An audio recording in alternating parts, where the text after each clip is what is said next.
গোস্বামী দিদি, আমার অতি সদস্য মুন্না নাথ মহাশয়া, আমার দাদা, আমার এই গ্রামের মা। আমরা জানি যে প্রত্যেক 5 বছর পরে পরে পঞ্চায়েত নির্বাচন হয়। পঞ্চায়েত নির্বাচনটা কেন হয় বা কারণটা কি?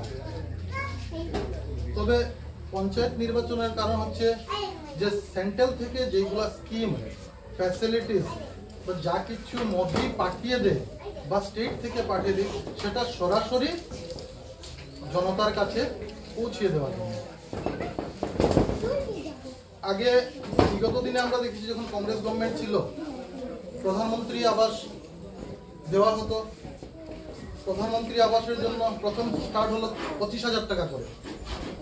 এই 25,000 টাকার জন্য আমরা কি করতাম, যে লিডার থাকে ওনার বাড়িতে মানে একদম রাত দিন এক করে নিজের চপ্পল চামড়া পর্যন্ত